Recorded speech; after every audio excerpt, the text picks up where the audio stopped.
શિરડીના સાંઈ કહું, સાંઈ બાબા કહું કે પછી એક મુસલમાન કહું, શું કહેવું ખબર નથી પડતી મને. એક સાધુ મહાત્માનો આજે મેં વિડીયો સાંભળ્યો અને એ વિડીયો જોયા પછી મારી આંખો તો ઉઘડી ગઈ. 101% લોકો એના ઉપર વિશ્વાસ કરવા લાગ્યા. સાધુ મહાત્માની જે વિડીયો હતી એમની કોમેન્ટો પણ મેં વાંચી. બધા જ લોકો એમની તરફેણમાં હતા. એક જ એવી વ્યક્તિની કોમેન્ટ હતી કે જે એમની વિરુદ્ધમાં હતી. એ સાધુ મહાત્માના કહેવા પ્રમાણે કે સાંઈ બાબા એક મુસલમાન પરિવારથી છે, એક અફઘાનિસ્તાનથી આવેલા પરિવારના, એક મુસલમાન પરિવારના જ એક સંતાન છે. સાંઈ બાબાના જે પિતા છે એમણે ઝાંસીની રાણી લક્ષ્મીબાઈની વિરુદ્ધમાં ઘણી સાજિશો રચી હતી અને ઝાંસીની રાણીને મારવા માટે થઈને જે સાજિશ થયેલી ને એમાં મોટામાં મોટો હાથ સાંઈ બાબાના પિતાનો હતો. સાંઈ બાબા 18 વર્ષની ઉંમરે અંગ્રેજો સાથે હાથ મેળવી લીધો હતો અને મહારાષ્ટ્રની અંદર મુંબઈ અને પૂના જેવા સિટીમાં રહીને એણે અંગ્રેજો સાથે મળીને ઘણી બધી સાજિશો કરી. જ્યારે ગંગાધરરાય તિલકને આ વાતની ખબર પડી ત્યારે એમણે તેને મહારાષ્ટ્રમાંથી હકાલપટ્ટી કરી દીધી, મહારાષ્ટ્રમાંથી બહાર ફગવી દીધા.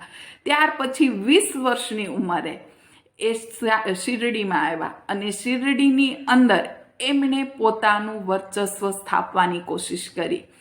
શિરડીની અંદર એમણે તાવીજો કરી, ધૂપ ધુઆ ઘણું બધું કર્યું અને ત્યાર પછી કહેવા મુજબ કે એ બિરયાનીની અંદર, ભાતની અંદર બકરાને મારીને એમનું માંસ ભેળવીને લોકોને પ્રસાદ તરીકે વેચતા પણ હતા.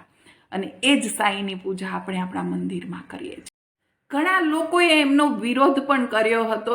એક વૈષ્ણવે એમનો વિરોધ કર્યો હતો અને એક બ્રાહ્મણે એમ કીધેલું કે હું આ નહીં ખાવ. ત્યારે એમને મારવામાં આવ્યા અને જબરજસ્તીપૂર્વક, બળજબરીપૂર્વક એ ભાત ખાવા માટે એમને મજબૂર પણ કરવામાં આવ્યા.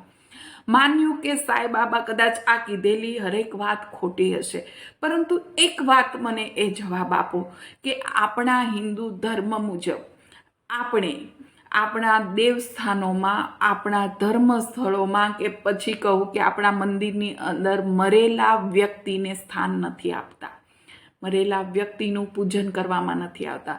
સાંઈ એક વ્યક્તિ જ હતા, છતાં પણ આપણે પૂજન કરીએ છીએ ને. ચલો એ પણ વાત છોડી દો.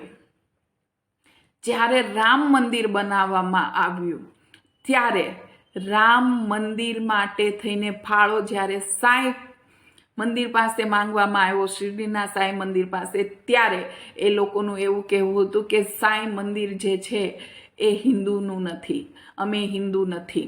તમે વિચાર કરો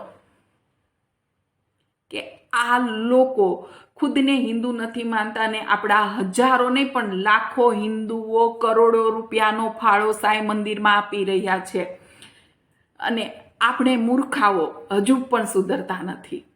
હું તો એવું કહીશ કે એક સમય એવો આવશે કે આપણા હરેક મંદિરો ઉપર આ લોકોનો કબજો હશે.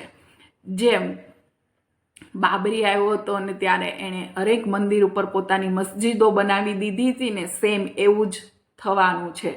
કેમ કે એ પોતાનો ધર્મ બદલીને હિન્દુમાં આવે છે અને પછી એ પોતે કબજો કરી લે છે. મને એક એવી દરગાહ કે પછી કે મસ્જિદ બતાવો કે જેમની ઉપર ગવર્મેન્ટે કબજો કરી લીધો હોય, એમાં ગવર્મેન્ટનો હસ્તક્ષેપ હોય, એમાં જે પણ ફાળો આવે છે એ બધો ગવર્મેન્ટમાં જતો હોય. તમને મુસલમાનની એક પણ એવી જગ્યા નહીં જોવા મળે કે જેમાં ગવર્મેન્ટ બધું દેખરેખ કરતી હોય. પરંતુ આપણા ઘણા એવા મંદિરો છે. બાલાજી મંદિર લઈ લો કે પદ્મનાભ મંદિર લઈ લો કે કોઈ બી મોટું ધર્મસ્થળ લઈ લો, જેમાં હરેક ઉપર ગવર્મેન્ટનો કબજો છે અને આપણે એમાં લાખો નહીં પણ કરોડો રૂપિયાનું દાન આપીએ છીએ. હમણાં જ મેં એક ન્યૂઝપેપરમાં વાંચ્યું કે એક વ્યક્તિએ 20 કિલો સોનું મંદિરમાં એમ જ ચડાવી દીધું. એ સોનું જવાનું ક્યાં ગવર્મેન્ટ આગળ. એ ગવર્મેન્ટ આપણી જ છે. આપણે એવું નથી કહેતા કે આપણી નથી, ગવર્મેન્ટ આપણી જ છે. અને અત્યારે મોદી સાહેબ આવ્યા છે ત્યારે તો ગવર્મેન્ટ હિન્દુ લોકો તરફ વધારે વળી ગઈ છે એવું કહું તો ચાલે.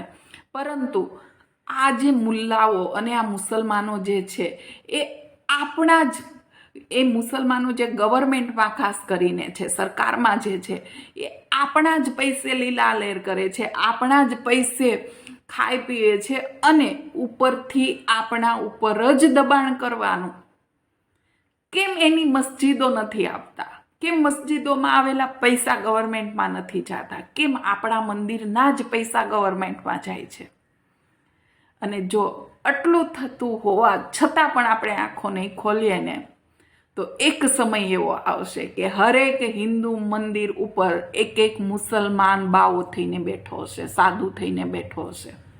આ મારી વાત ગાંઠ બાંધી અને છેડે વાળી લેજો, કેમ કે આપણે હજુ પણ અંધભક્તો જ છીએ.